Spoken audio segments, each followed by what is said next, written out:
Kris Jenner's birthday party. And I mean, who doesn't want to hear all the details about that? Kathy Hilton gets the I Don't Give a Fuck award. I don't know if you saw this, but she has a booth.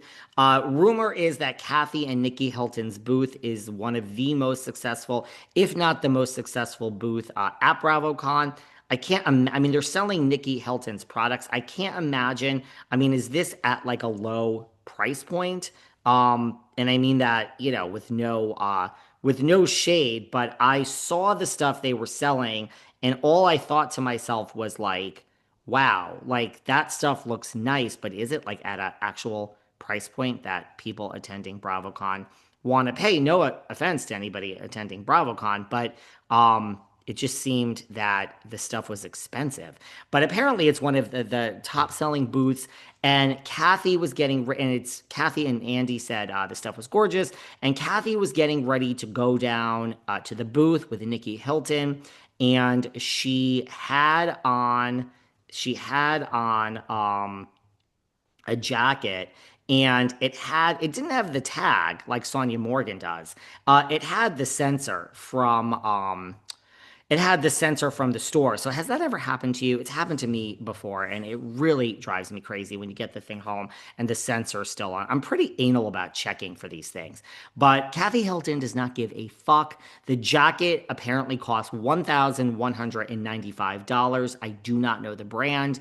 But she was with Kathy. She was with Nikki, and Nikki was filming it, and Nikki said, hold on. She was turning around and doing or whatever, and they found the actual sensor tag, which you can't take off when you're at home unless you have one of those sensor tag removals. And Nikki was like, oh my God, hold on. You have the actual sensor on your jacket. And Kathy said, I don't care. And Nikki Hilton posted, this is my goal in life, to not give a fuck the way that Kathy Hilton does not give a fuck. Kathy literally said, I don't care. We're late.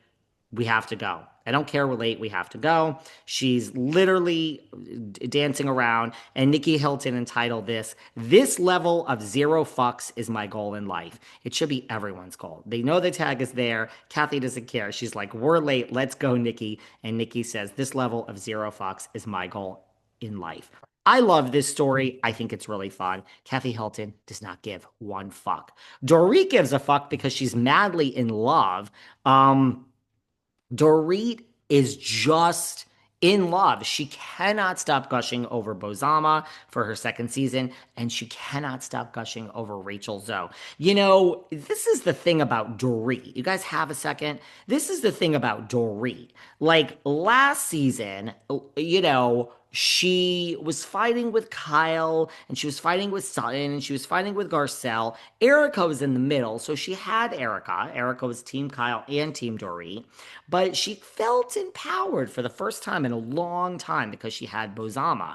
So Dorit, she's smoking this cigarette. And by the way, someone said to her, you want to take a cigarette break with me, Dorit? One of the questions from the audience, and Dorit was abso-fucking-lutely. So we're still doing the cigarette. I will always attribute the cigarette to the e-cigarette to my friend, Allison Dubois.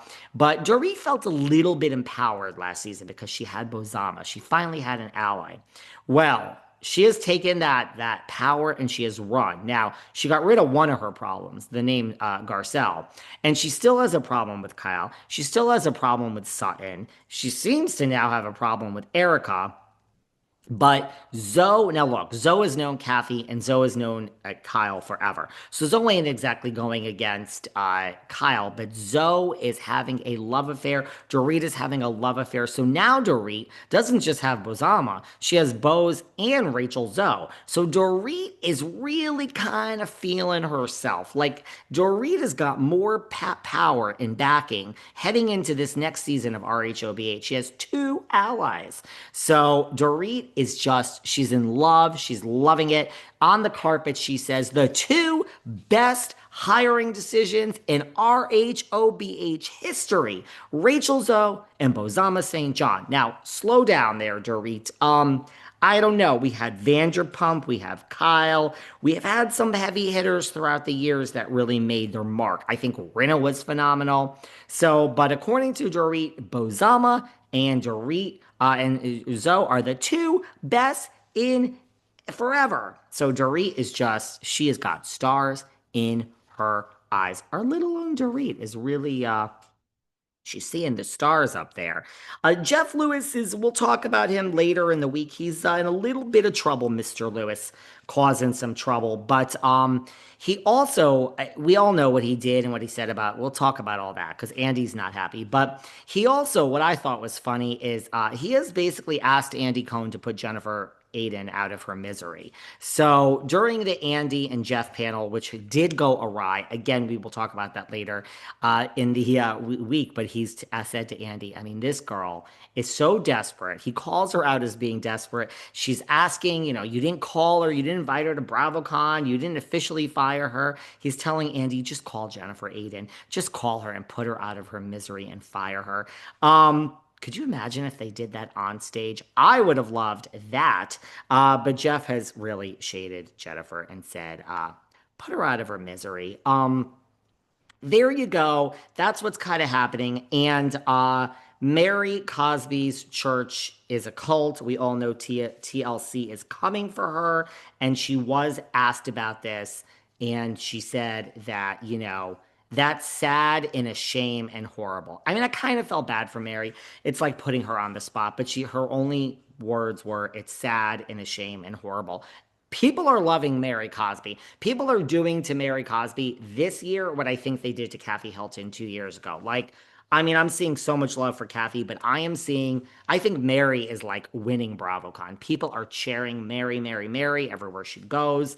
And someone did ask about the church. At the TLC documentary, I do kind of want to watch, but she said it's sad and it's a shame and it's horrible. So she also said, someone in the on the documentary, they're showing all the clips, and someone said, I think her sister, Mary's kink is money. And I'm like, oh, I like that quote. Can I steal that? I think my kink is money too. I mean, wouldn't you rather just get in bed with like $1 million in cash at the end of the day than like a warm body? I don't know. But I thought that was, but Mary, look, the documentary is here and I think we're going to watch it. And we've had The Housewife and the Hustler, and we had The Housewife and the Hustler Part 2, which I was part of actually.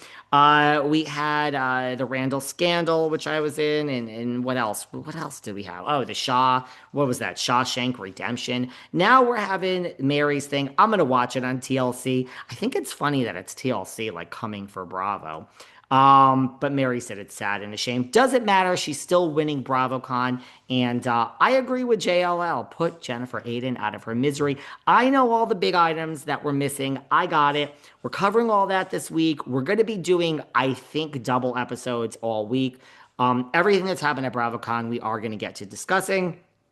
If you want to discuss it today, like as in Sunday, despite other shows that hopefully are coming later today, book me on Cameo, book me for a 15-minute or longer chat, slip into my DMs to ask how all of those work. I'm here all day.